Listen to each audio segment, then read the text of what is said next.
Shalom jemaat Tuhan, pada saat ini kita mau belajar dan melanjutkan pembelajaran firman Tuhan dari Injil Yohanes 6 ayat 70 sampai 71 tentang kesempatan yang disia-siakan, yaitu tentang pribadi Yudas Iskariot. Mari kita berdoa. Roh Kudus, urapi hamba-Mu yang menjelaskan firman.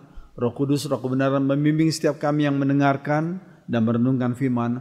Setiap kami dibimbing oleh Roh kebenaran, Roh yang sama. Terima kasih bicara kepada kami lewat lidah hamba-Mu dalam nama Tuhan Yesus. Amin. Kesempatan yang disia-siakan. Yohanes 6 ayat 70 sampai 71. Jawab Yesus kepada mereka, bukankah aku sendiri yang telah memilih kamu yang 12 ini? Namun seorang di antaramu adalah iblis. Yang dimaksudnya ialah Yudas anak Simon Iskariot. Sebab dialah yang akan menyerahkan Yesus. Dia seorang yang di antara ke-12 murid itu.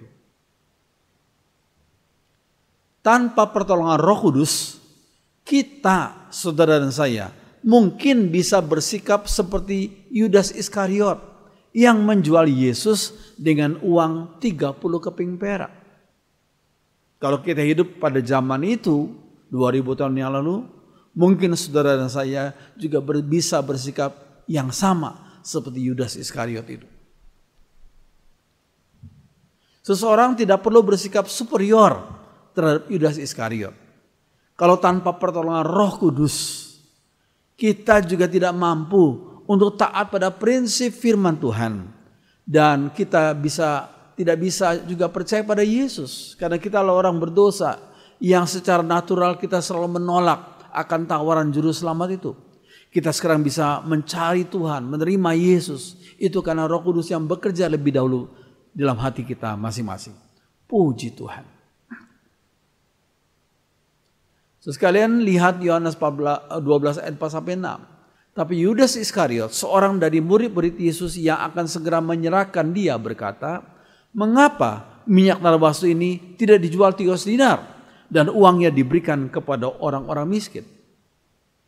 Hal itu dikatakannya bukan karena ia memperhatikan nasib orang-orang miskin, melainkan karena ia adalah seorang pencuri. Ia sering mengambil uang yang disimpan dalam kas yang dipegangnya. Jadi sekalian, kumpulan murid-murid Yesus itu, mereka membentuk, ada yang jadi ketua mungkin, ya, ada yang jadi sekretaris, dan ada yang memegang uang. Dan itu adalah posisi yang dipegang oleh Yudas Iskariot. Cuma masalahnya sang bendahara ini gak jujur. Karena ia seringkali mengambil uang yang disimpan dalam kas yang dipegangnya. Yudas Iskariot adalah contoh dari seorang yang menyalahgunakan posisinya. Dia, kalau orang Jawa bilang, memakai prinsip hidup yang aji mumpung. Mumpung saya dalam posisi ini, mumpung, maka saya akan gunakan posisi ini untuk kepentingan pribadi saya, kepentingan keluarga saya. Itu namanya prinsip aji mumpung. Itu juga yang dilakukan oleh Yudas. Mumpung jadi bendahara kelompok Yesus, maka dia seringkali mengambil uang yang disimpan dalam kas yang dipegangnya. Ini satu contoh yang tidak baik. Ya. Nama ayah Yudas adalah Simon Iskariot. Kata Iskariot itu dari kata skariot, bahasa Semitik, yang berarti penyandang pisau yang bermata dua. Jadi mereka adalah kelompok orang-orang yang berusaha melawan kan pemerintahan Romawi yang menjajah negara Israel. Ya. Dan kalau kelompok ini, kelompok yang menyandang pisau yang bermata dua itu, menaruh pisaunya di balik jubahnya. Kalau ada tentara Romawi yang meleng begitu, dia bisa tusuk dengan pisau yang bermata dua. Karena ini kelompok yang keras, garis keras. Rupanya Yudas Iskariot mungkin berasal dari kelompok yang seperti itu, yang memperjuangkan kemerdekaan Israel dari penjajahan Romawi waktu itu. Ya. Yudas Iskariot adalah bagian dari 12 rasul yang dipilih Yesus setelah doa semalaman. Itu firman Tuhan mengatakan demikian. Sebelum Yesus memilih 12 rasulnya, Yesus berdoa dulu semalaman kepada Bapanya di surga. Setelah itu, kemudian besoknya dia memilih 12 rasulnya. Lukas 6 ayat 12-13. Pada waktu itu pergilah Yesus ke bukit untuk berdoa. Dan semalam-malaman ia berdoa kepada Allah. Ketika hari siang, ia memanggil murid-muridnya kepadanya. Lalu memilih dari antara mereka 12 orang yang disebutnya rasul. Pertanyaannya, apakah doa Yesus nggak manjur? Sudah didoakan semalam-malaman, kok masih terpilih Yudas dari antara 12 orang yang dipilihnya itu? Memang ini penting sekali. Memang doa tidak bisa mengubah kehendak Bapa. Doa hanya menyiapkan hati orang yang berdoa. Kalau kita sebagai orang berdoa, kita disiapkan hati kita untuk menerima kenyataan yang mungkin gak enak, yang sebentar atau nanti kita akan hadapi. Sekali lagi, doa tidak bisa mengubah kehendak Bapa. Bapa itu kekal, Bapa tidak berubah, segala rencana dan kehendaknya pasti yang terbaik, ya. Dan doa hanya bisa menyiapkan kita sebagai orang percaya yang berdoa untuk kuat dan berbijaksana menghadapi segala kemungkinan yang akan terjadi sesuai dengan pimpinan Tuhan. Jadi lewat doa kita disiapkan hati kita, ya, oleh Tuhan.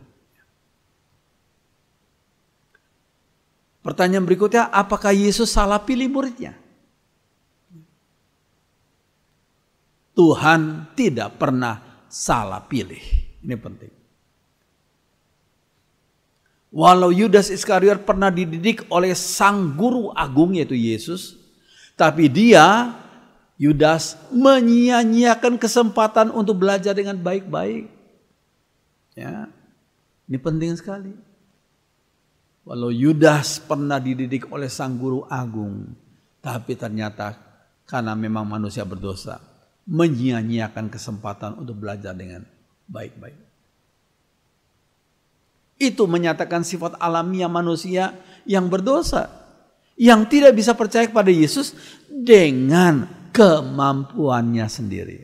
Demikian juga saudara dan saya, kita dengan kemampuan kita sendiri, kita sebenarnya nggak mampu untuk percaya Yesus. Kenapa? Karena setiap orang berdosa selalu ada kesombongan. Saya nggak butuh juru selamat. Saya bisa dengan kemampuan saya sendiri. Saya bisa menyelamatkan diri saya sendiri.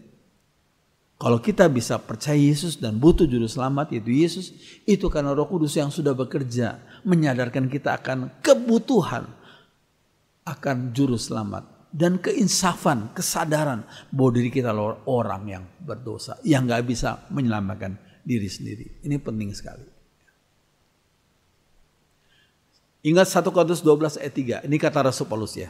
Dan tidak ada seorang pun yang dapat mengaku Yesus adalah Tuhan selain oleh Roh Kudus. Jadi kalau saudara dan saya bisa mengakui Yesus adalah Tuhan, bukan sekedar guru yang agung, bukan sekedar nabi, tapi sebagai Tuhan, itu kemampuan itu datang dari Roh Kudus yang bekerja dalam hati kita. Ini penting sekali. Iya. Doa manusia Yesus tidak dapat mengubah kehendak Bapa di surga. Tapi menyiapkan hatinya dan menunggukan tekadnya untuk memikul salib itu. Lihat Lukas 22 ayat 42 sampai 44. Ya Bapakku, ya dalam Lukas 22 ini kata Yesus, jika engkau mau ambillah cawan ini daripadaku, tapi bukanlah kehendakku, tapi kehendakmu yang terjadi. Maka seorang malaikat Tuhan dari langit menampakkan diri kepadanya untuk memberi kekuatan kepadanya. Inilah Yesus sedang berdoa dan Bapa di surga tahu bahwa secara manusia Yesus membutuhkan sekali akan kekuatan dalam hatinya.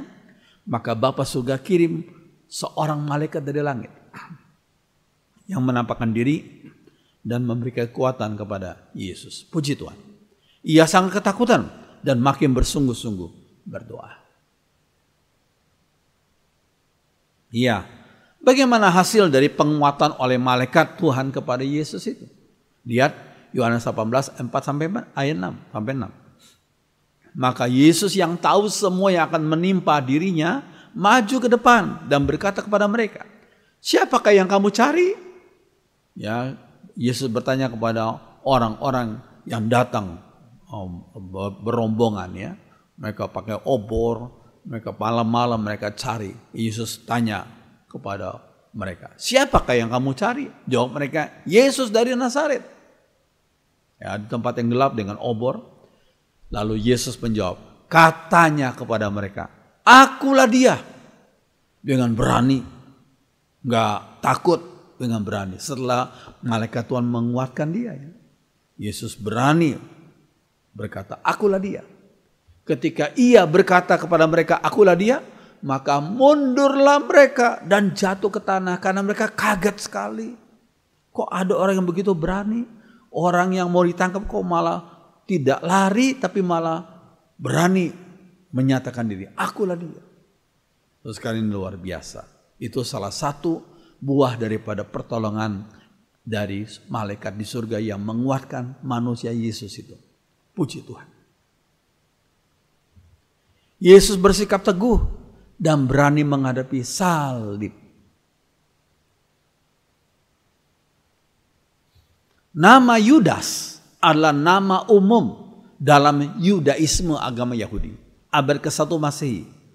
Dan nama Yudas berarti bagus ya, artinya puji Tuhan. Ya.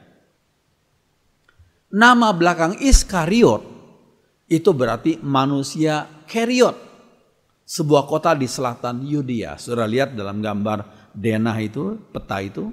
Nah, itu ada desa, ada tempat yang bernama Keriot. Di bawahnya Yerusalem. Itu adalah tempat asli atau tempat asalnya Yudas. Ya.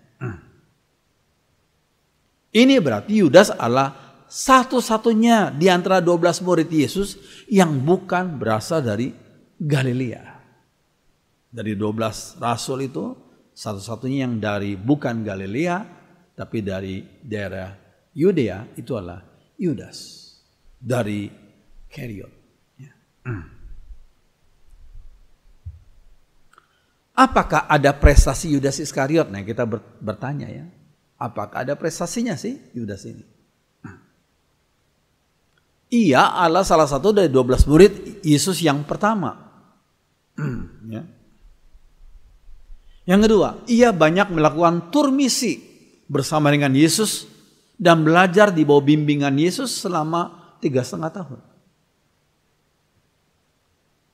Seperti 11 murid lainnya, Yudas dipanggil dan diutus Yesus untuk memberitakan Injil Kerajaan Allah, mengusir roh jahat dan menyembuhkan orang-orang sakit.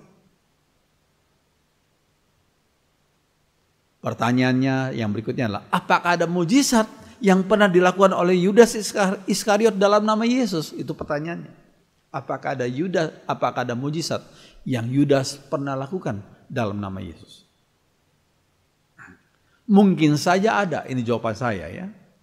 Karena Tuhan itu setia pada namanya yang disebutkan. Kan lakukan mujizat dalam nama Yesus. Yudas juga ikut mengucapkan dalam nama Yesus. Ya, mujizat terjadi. Ya, jadi mungkin saja ada mujizat. Karena Tuhan setia pada namanya yang disebutkan.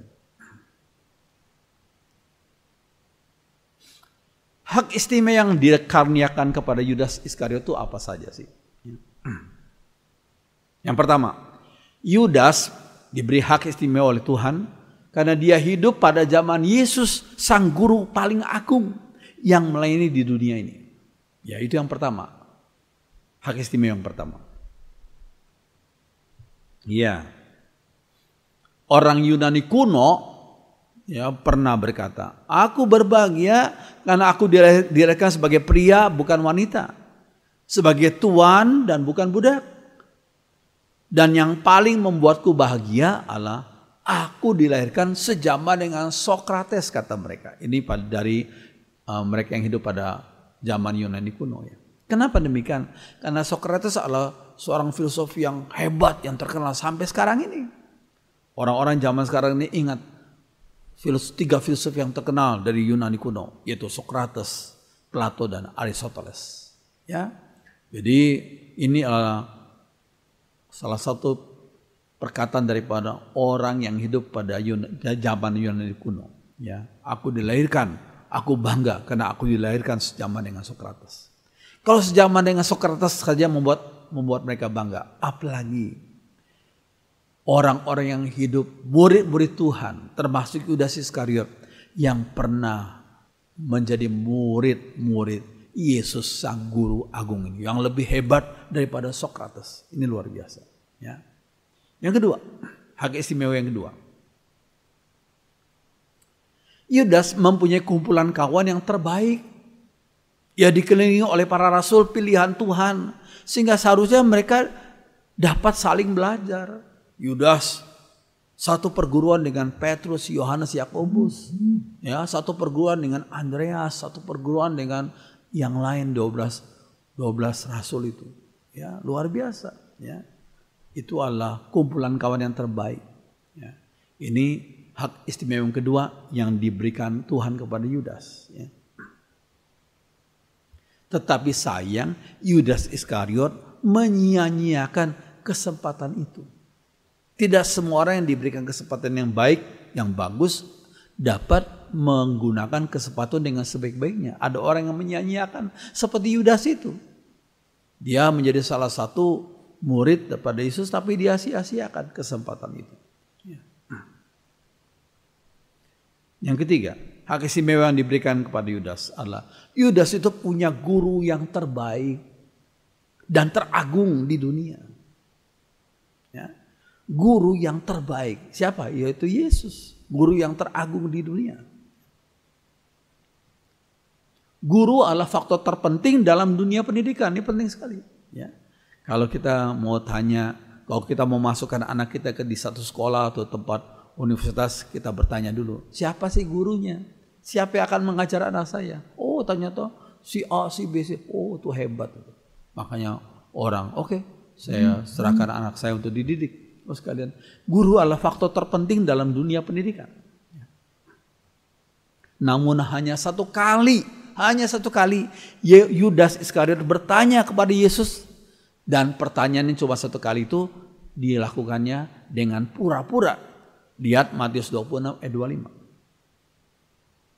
Yudas yang hendak menyerahkan dia itu menjawab katanya, bukan aku ya Rabi. Dengan pura-pura ya. Kata Yesus kepadanya, engkau telah mengatakannya. Nah saudara sekalian, Yudas ini orang yang suka pura-pura. Hanya satu kali pertanyaan Yudas yang dicatat oleh dalam Alkitab, itu pun dengan pura-pura. Yang keempat, hak istimewa yang diberikan kepada Yudas Iskariot adalah Yudas mendapat latihan yang terbaik. The best training. Ia mendapat model yang terbaik. Model guru. Ya, sang kebenaran. Sebab Yesus adalah sang kebenaran itu. Lihat Yohanes 14 ayat 6. Yesus berkata, akulah jalan, kebenaran, aletheia, dan akulah hidup. Ya. Yesus bukan sekedar sebagai guru kebenaran. Ya, kalau Yesus hanya sekedar guru kebenaran, ya banyak filsuf yang hebat-hebat yang pernah hidup di dunia ini. Tapi Yesus bukan sekedar guru kebenaran, tapi dia adalah sang kebenaran, aletheia itu. Yohanes 14 ayat 6. Puji Tuhan. Namun Yudas yang mendapat latihan yang terbaik itu, dia menyikapi dengan take it for granted. Itu kan sudah seharusnya. Itu kan sudah sewajarnya. Itu take it for granted. Ya. Ya, ini saya kasih contoh seorang anak yang diajar untuk mengucapkan terima kasih kepada orang tuanya, kepada papa mamanya. Thank you. Ya. Pernahkah kita, saudara dan saya, secara tulus hati, bukan pura-pura ya, bukan terpaksa, tapi secara tulus hati dengan mengucapkan terima kasih kepada orang tua kita, kepada suami atau istri kita yang sudah mendampingi kita. Kita mengucapkan terima kasih dengan tulus. Dengan raut muka yang tulus. Bukan sekedar main-main. Ya. Saudara sekalian, kepada orang-orang yang sudah begitu bersumbangsi bagi kita, kita harus mengucapkan terima kasih.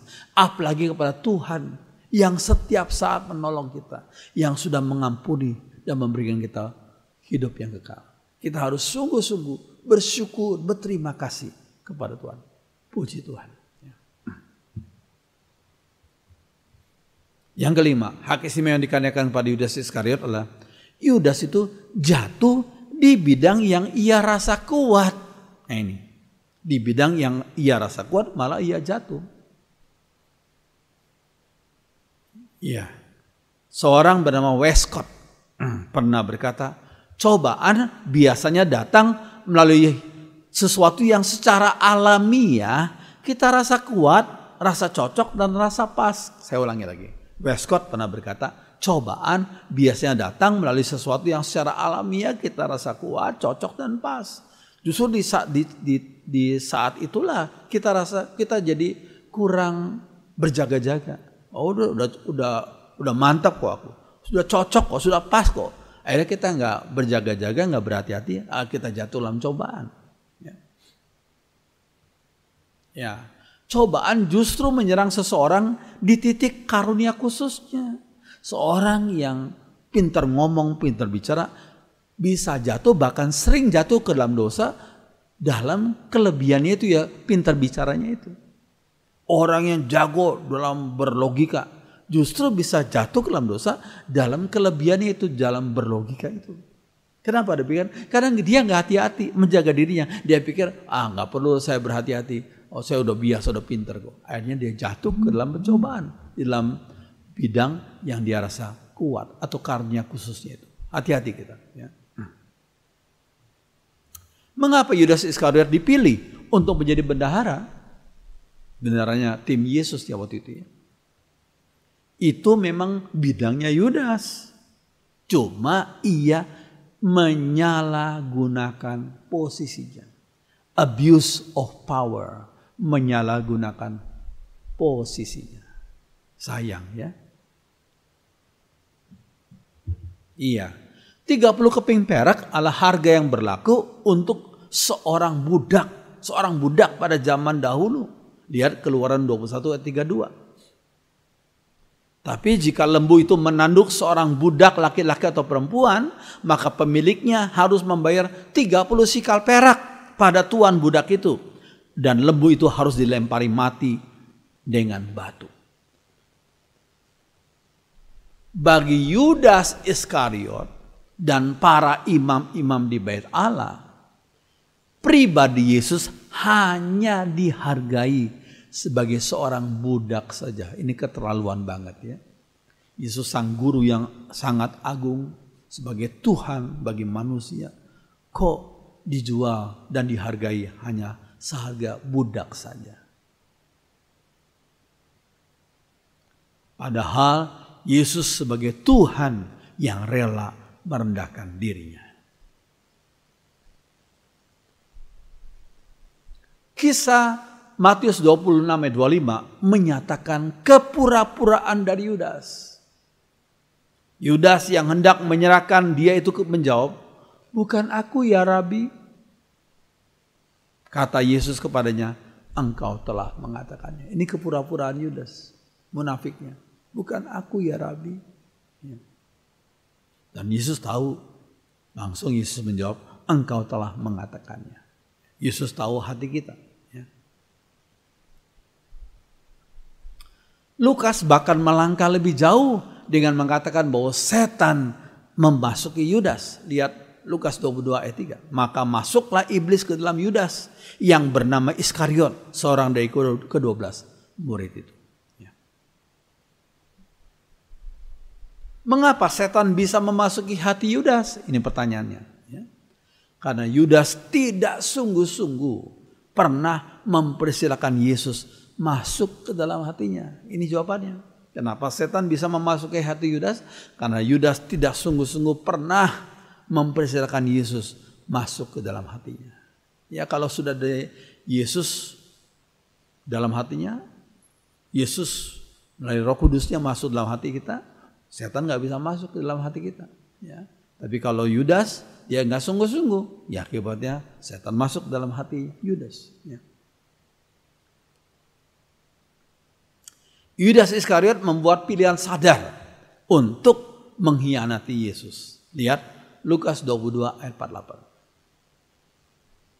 Maka kata Yesus kepadanya, "Hai Yudas, engkau menyerahkan anak manusia dengan ciuman?" Ini pertanyaan Yesus untuk menyadarkan Yudas. Ya, tapi Yudas memang sengaja, ya, dengan sadar dia mau mengkhianati Yesus. Dia adalah seorang pencuri dan sifat serakah ada dalam hatinya. Lihat Yohanes 12 yang ke-6. Ya. Hal itu dikatakannya bukan karena ia memperhatikan nasib orang-orang miskin, tapi karena ia adalah seorang pencuri. Ia sering mengambil uang yang disimpan dalam kas yang dipegangnya. Ya.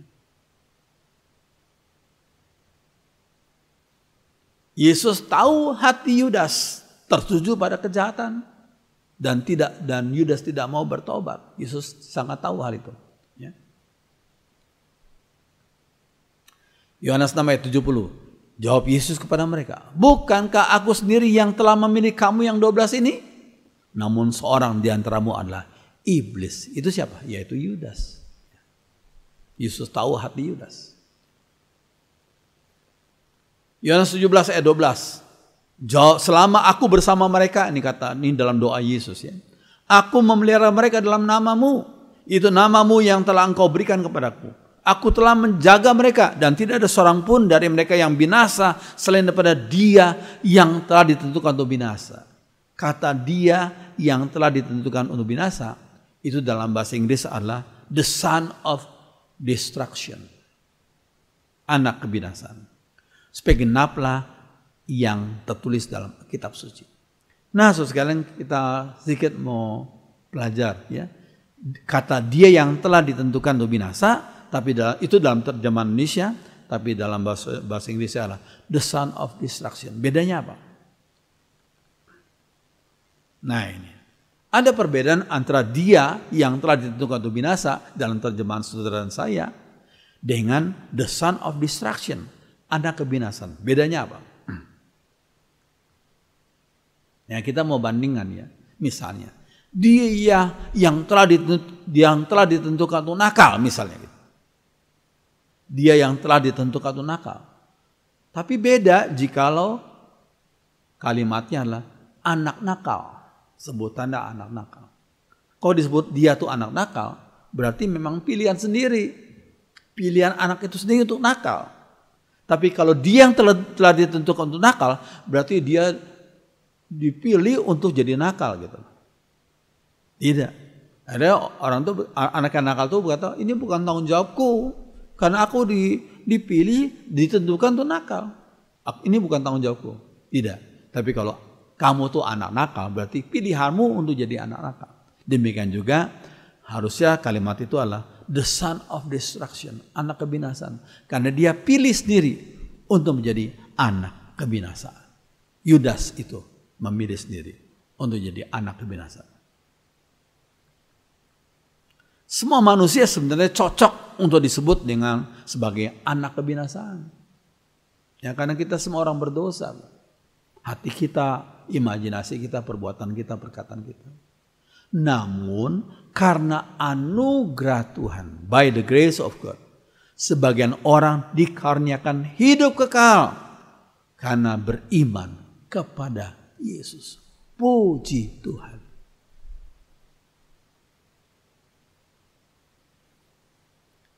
Tuhan tahu masa depan seseorang. Namun mengapa ia tetap memanggil Yudas Iskariot menjadi salah satu dari kelompok rasulnya? Ya, saya ulangi lagi. Tuhan kan tahu masa depan seseorang. Namun mengapa ia tetap memanggil Yudas Iskariot menjadi salah satu dari kelompok rasulnya?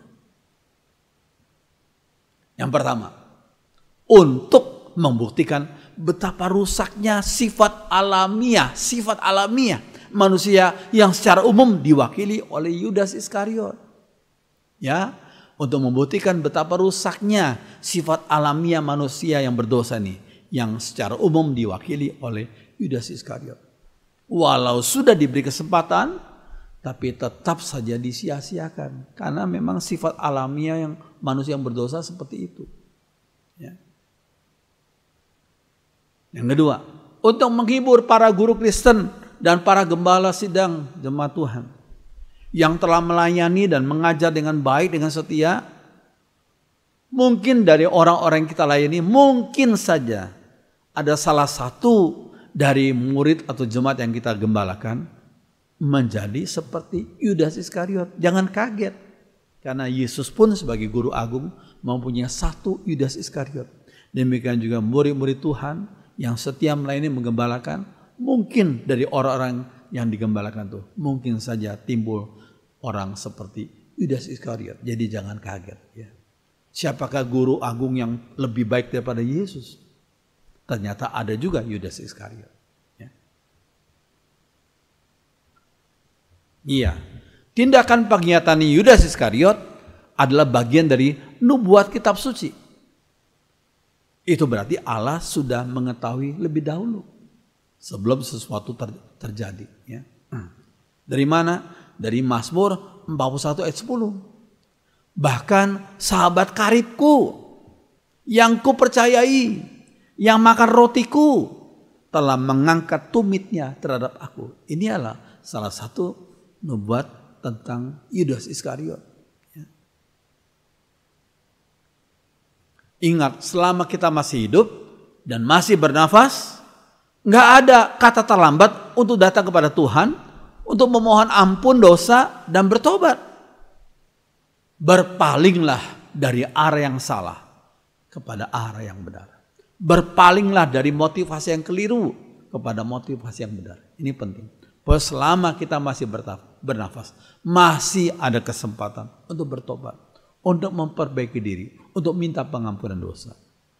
Harusnya kita punya pemikiran seperti itu, tidak seperti Yudas. Ya. Namun Yudas Iskariot yang telah diberi 3,5 tahun kesempatan untuk berjalan dalam persekutuan yang erat dengan Yesus, sama sekali dia mengabaikan pesan pertobatan dari pelayanan Kristus itu. Dia mengabaikannya.